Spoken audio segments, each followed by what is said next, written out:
L'Europe et ses membres cherchent des solutions pour venir à bout de ce problème des migrants, un problème majeur. Il y en a certains qui veulent ériger des murs, comme en Hongrie. C'est de cela qu'on va parler principalement, et puis de la vie de ce nouveau parti que sont les Républicains, avec David Lisnard, le maire de Cannes. David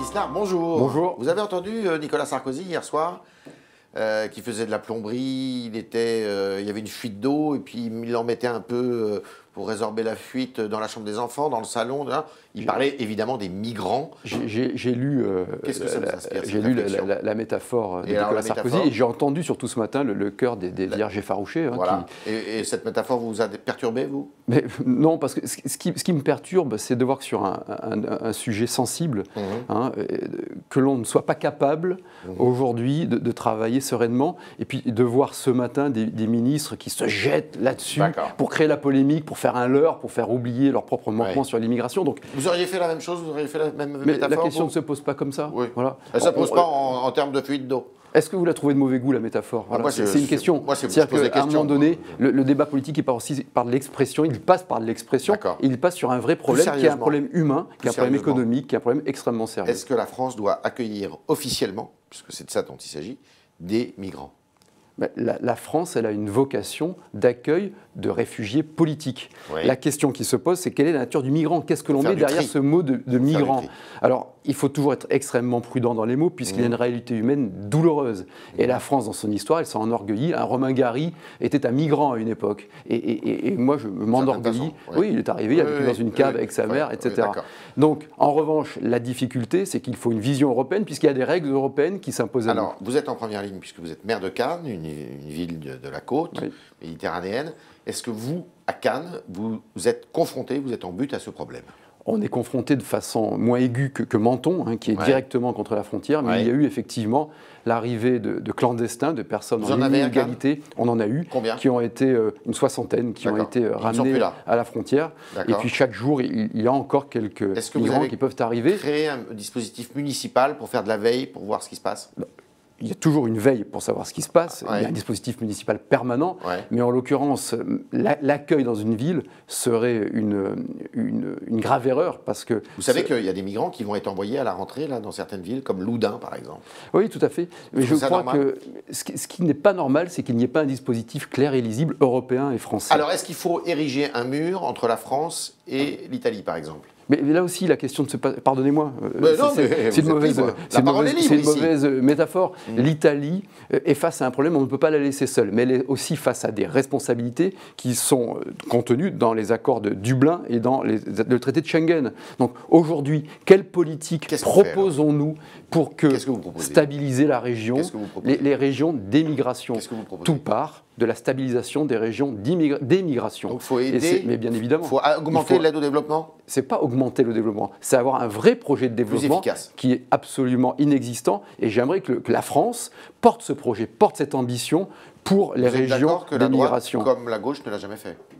Je suis d'accord pour dire qu'aujourd'hui, il y a une situation à laquelle le gouvernement ne répond pas. Donc je veux bien qu'on s'auto-flagelle en permanence, mais la droite n'est pas au pouvoir aujourd'hui.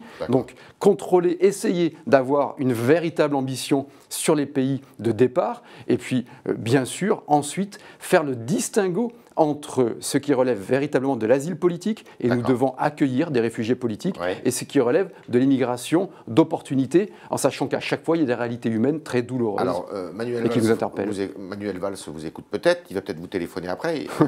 David, est-ce que vous êtes d'accord? Pas David. Monsieur Lisnard, monsieur le maire, est-ce que vous êtes d'accord pour, à la rentrée de septembre, accueillir, allez, on va dire, une centaine de réfugiés dits politiques à Cannes? Je dirais, monsieur le Premier ministre, enfin, vous ne prenez quand même pas pour un débutant. Quel est le projet, quelle est l'ambition de la France et de l'Europe pour traiter le problème de ces immigrés politiques qui doivent être traités avec dignité? Ça, vous l'avez dit. Mais oui, mais je le répète. Vous dites, on doit en accueillir. Est-ce que vous êtes... Mais ça ne se traite pas avec des contingents par ville. C'est-à-dire qu'à un moment donné, il faut... Quel est aujourd'hui les immigrés que l'on veut accueillir? Quel est l'effort européen? Quel est le taux d'effectivité de renvoi sur le pays? Vous êtes contre les quotas, vous, Européens? Mais là aussi, on enferme les problèmes dans des mots. D'accord. Et il y a un problème quantitatif et qualitatif.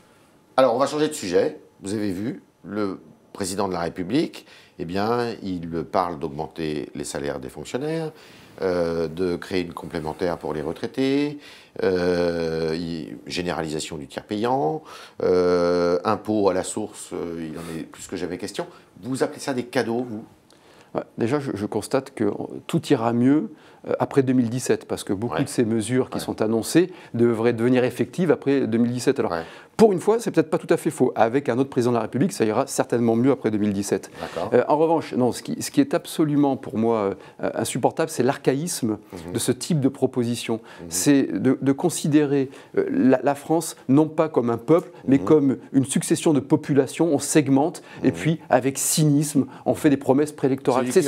C'est du clientélisme, c'est ce qui tue la politique, c'est ce qui tue la crédibilité de la parole politique. Aujourd'hui, on a besoin de cohérence, on a besoin de vision, on a besoin de concret, de fiabilité. Il n'y aura pas de confiance sans fiabilité.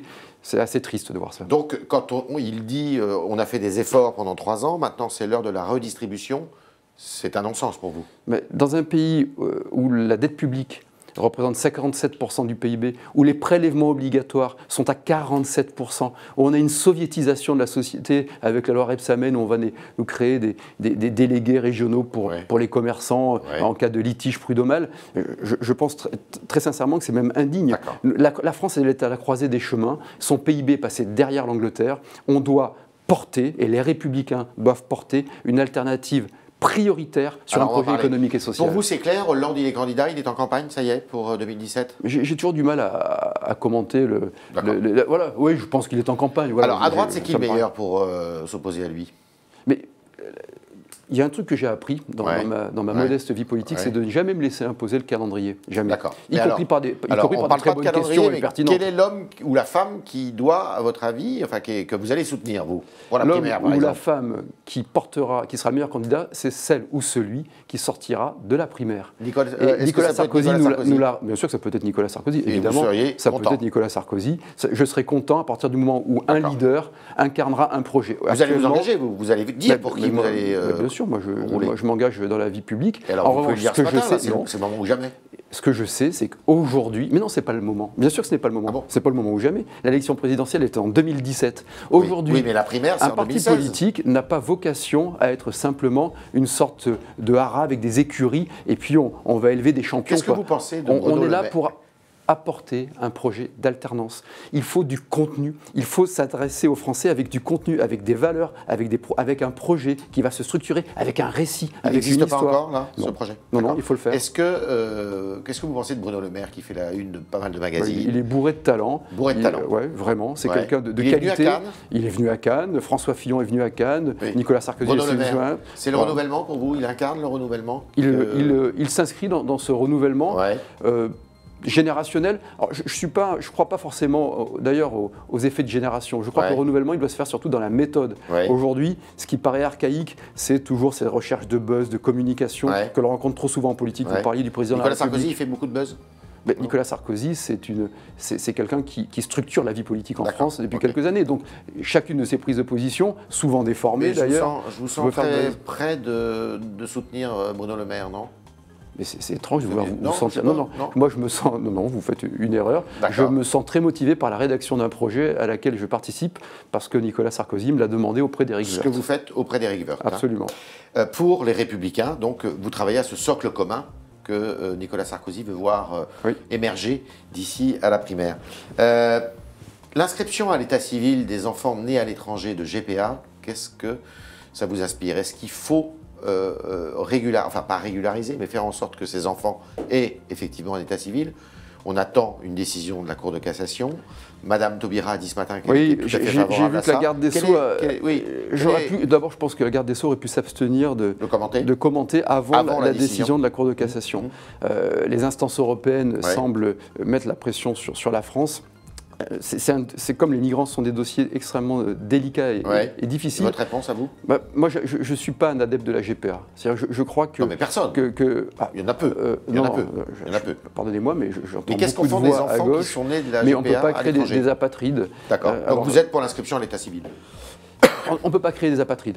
Voilà. C'est tout ce que je peux dire. C'était le talk Le Figaro de David Lisnard, le maire de Cannes, qui nous a dit que pour les migrants, la solution, c'était de revoir l'aide et de la créer, cette aide d'ailleurs au développement dans les pays d'origine d'où partent les migrants. Deuxièmement, eh bien, François Hollande, il pratique une politique clientéliste. Et par ailleurs, eh bien, le renouvellement, David Lisnard, il est pour. Le renouvellement, il n'est pas tant dans l'âge des candidats que dans la façon de faire de la politique et d'arrêter de faire la politique de la petite phrase pour avoir du fond. Et le fond, il s'en occupe avec Éric Woerth au sein des Républicains. Merci David Lisnard. Merci à vous.